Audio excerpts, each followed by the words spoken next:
സഹോദരന്മാരെ, അള്ളാഹുവിന്റെ കൽപ്പനകൾക്കനുസരിച്ച് ജീവിക്കണമെന്ന് ഒരിക്കൽ കൂടി എന്നോടും നിങ്ങളോടും ഉണർത്തുകയാണ്. ദുൽഹിജ്ജ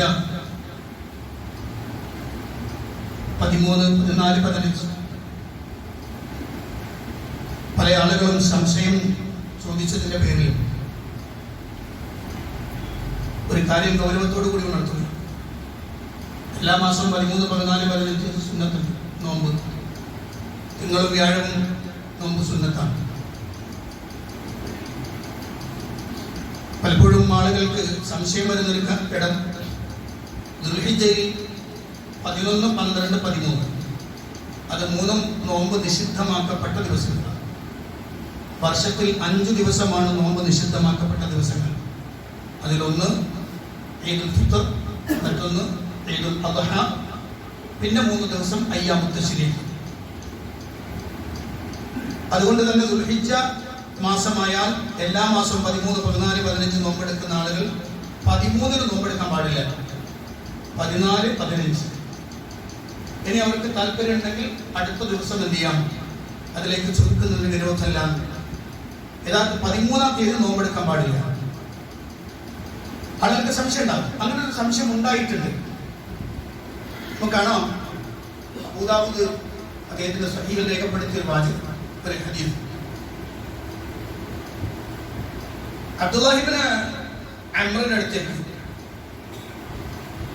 അദ്ദേഹത്തിന്റെ കുടുംബത്തിൽപ്പെട്ട ഒരാൾ, അല്ലെങ്കിൽ അദ്ദേഹത്തിന്റെ അടുത്തേക്ക് കുടുംബത്തിലെത്തിയപ്പോൾ അദ്ദേഹത്തിന് ഭക്ഷണം കൊണ്ടുവന്നു. എന്നിട്ട് ഭക്ഷണം കഴിക്കാൻ പറഞ്ഞു.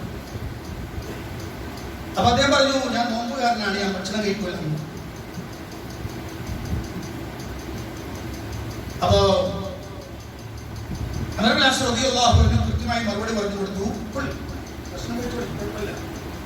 അപ്പൊ അതേ പറഞ്ഞാൽ എനിക്ക് ഭക്ഷണം കഴിക്കാൻ പറ്റില്ല, നോമ്പാണ് എനിക്ക്. അതേ പറഞ്ഞ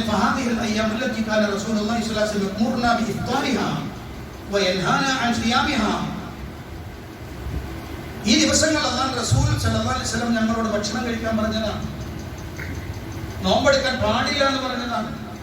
അതുകൊണ്ട് ഈ ദിവസത്തിൽ നിങ്ങൾ ഭക്ഷണം കഴിച്ചേ പറ്റുള്ളൂ.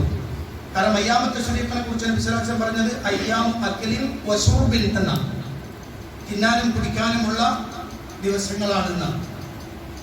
അതുകൊണ്ട് തന്നെ ആ 3 ദിവസങ്ങളിൽ 3-ാമത്തെ ദിവസമാണ് പലപ്പോഴും ആളുകൾക്ക് സംശയം വരാറുള്ളത്, 13 എന്നതുകൊണ്ട്. ആ 3 ദിവസങ്ങൾ ഒരു ദിവസവും നോമ്പെടുക്കാൻ പാടില്ല. ആ നോമ്പെടുക്കൽ നിഷിദ്ധമായ ദിവസങ്ങളാണ്. അപ്പോൾ എല്ലാ മാസവും 13, 14, 15 നോമ്പെടുക്കുന്ന ആളുകൾ ദുൽഹിജ്ജയിൽ 14, 15 നോമ്പെടുക്കാം. വേണമെങ്കിൽ അപ്പുറത്തുനിന്നൊരു ദിവസം ഇങ്ങോട്ട് ചേർത്തുകൊണ്ട് അവർ കണ്ടിന്യൂ ചെയ്തു വരുന്ന ഒരു കാര്യത്തെ പൂർത്തിയാക്കാമെന്നത് മാത്രമേ ഉള്ളൂ. പക്ഷെ 13 നോമ്പെടുക്കൽ നിഷിദ്ധമാണ്. അത് നമ്മൾ മനസ്സിലാക്കി വെക്കേണ്ടതാണ്. അല്ലാഹു സുബ്ഹാനഹു വ തആല നമ്മളോട് പഠിപ്പിച്ചുള്ള ഇബാദത്ത് നമ്മുടെ ഇഷ്ടത്തിനനുസരിച്ചല്ല ചെയ്യേണ്ടത്, അല്ലാഹു പറഞ്ഞതുപോലെയാണ്. അല്ലാഹു പറഞ്ഞതുപോലെയാവണം നോമ്പെടുക്കേണ്ടത്, നിസ്കരിക്കേണ്ടത്, അതുപോലെ തന്നെ മറ്റു ഇബാദത്തുകളൊക്കെ ചെയ്യേണ്ടത് അങ്ങനെയാണ്.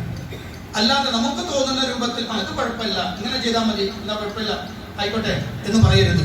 അത് അപകടമാണ്. അത് അള്ളാഹിന്റെ നിയമത്തിൽ കയറി അഭിപ്രായം പറയലാണ്. ഒരുപക്ഷെ ഒരു പരിധിയിൽ ചിലപ്പോഴത് ശിർക്ക് വരെയായി തീരാൻ സാധ്യതയുണ്ട്. അതുകൊണ്ടാണ് ഏതൊരു ചെറിയ കാര്യമാണെങ്കിലും മതത്തിന്റെ വിഷയമാണെങ്കിൽ അത് ചോദിച്ചു ഉറപ്പി വരുത്തിയതിന് ശേഷം മാത്രമേ അത്തരം പ്രവർത്തനത്തിലേക്ക് ബന്ധപ്പെടാൻ പാടുള്ളൂ. നമ്മുടെ ഇഷ്ടങ്ങളും താല്പര്യങ്ങളും നമ്മുടെ സൗകര്യങ്ങളുമല്ല മത വിഷയത്തിൽ ഇബാദത്തുകളിൽ വരേണ്ടത് എന്ന് ഗൗരവത്തിൽ മനസ്സിലാക്കണം. അല്ലാഹു